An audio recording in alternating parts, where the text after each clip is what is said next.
semuanya, Assalamualaikum warahmatullahi wabarakatuh. Ketemu lagi kita dalam pelajaran sejarah. Kali ini Bunela akan memberikan materi untuk kelas 10 menggunakan kurikulum merdeka. Baiklah, ini yang pertama, tujuan dan indikator capaian pembelajaran. Setelah mengikuti pembelajaran ini, peserta didik diharapkan mampu yang pertama, mengetahui beberapa konsep tentang ilmu sejarah dan manfaat belajar ilmu sejarah. Yang kedua, menjelaskan tentang sejumlah konsep ilmu sejarah, dapat menguraikan tentang berbagai peristiwa bersejarah, serta pengaruhnya bagi kehidupan masyarakat. Di sini, ada yang gemar ngopi tidak? Atau gemar ngafe sambil ditemani kopi? Atau jangan-jangan ditemani yang lain? Ayo ngaku. Cuma segelas kopi yang bercerita kepadaku bahwa yang hitam tak selalu kotor, yang pahit tak selalu menyedihkan, dan kopi tak pernah memilih siapa yang layak menikmatinya. Karena di hadapan kopi, kita semua sama. Itu filosofi kopi loh. Kamu tahu tidak, kalau secangkir kopi yang sering kamu minum itu ada sejarahnya loh. Kopi itu ada kaitannya dengan sistem tanam paksa atau kultur stase pada masa kolonial yang pernah terjadi di Indonesia tahun 1830 hingga 1870. Selain belajar tentang kopi yang diletakkan dalam konteks sejarah masyarakat, ekonomi, dan lingkungan, kita hidup di wilayah yang berada dalam ruang yang sangat beragam. Secara geografis, Indonesia itu berada di jalur gempa teraktif yang dikelilingi oleh 3 lempeng tektonik, yaitu lempeng Eurasia, lempeng Pasifik, dan lempeng Hindia Australia, atau orang-orang sering menyebutnya lempeng Indo-Australia, sehingga disebut sebagai cincin api Pasifik. Tidak mengherankan memang, Indonesia kerap kali mengalami peristiwa alam seperti gempa bumi, gunung meletus, badai, dan sebagainya. Bahkan, peristiwa-peristiwa tersebut telah membentuk siklus yang terjadi sejak ribuan tahun silam.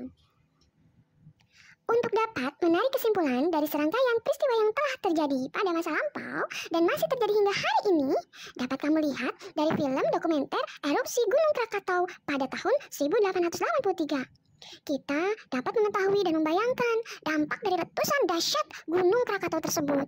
Misalnya, pengaruh meletusnya Gunung Krakatau tersebut terhadap perjuangan rakyat Banten tahun 1888 melawan pemerintah kolonial Belanda.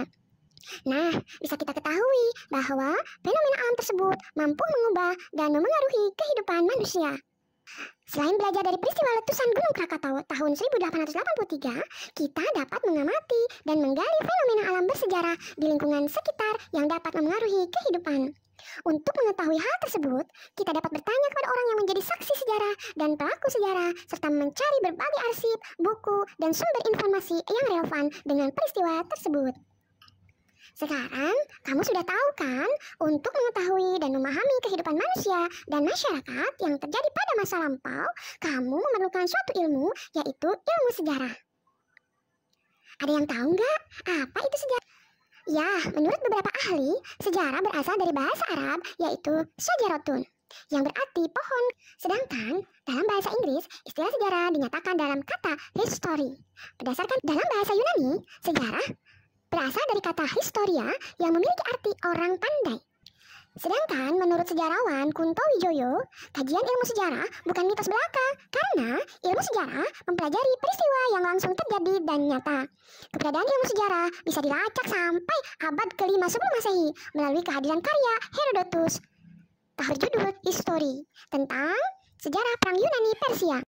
Ketika menulis tentang perang tersebut, Herodotus sudah menggunakan berbagai sumber sejarah, baik melalui pengamatan, prasasti, dan cerita lisan, sehingga karyanya sudah memenuhi prosedur ilmiah. Boleh dikatakan, Herodotus adalah pelopor penulisan sejarah sesuai kaidah ilmu pengetahuan. Atas jasanya tersebut, dia dijuluki sebagai Bapak Sejarah. Wah, ternyata awal mula cerita tentang istilah sejarah seperti itu ya. Kamu juga perlu tahu, jika seseorang yang mempelajari dan menyampaikan sejarah dengan menggunakan sumber informasi dari masa lampau disebut sebagai sejarawan loh.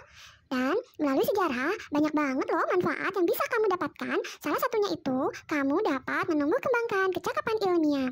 Di antaranya mencari sumber atau heuristik, memilah sumber atau verifikasi, dan menganalisis sumber atau interpretasi. Nah, sekian dulu ya penjelasan mengenai materi tentang asal-usul ilmu sejarah yang dapat kamu ketahui. Semoga bermanfaat ya. Jangan lupa kerjakan lembar aktivitas yang nanti akan diberikan oleh guru. Terima kasih, sampai jumpa. Assalamualaikum warahmatullahi wabarakatuh.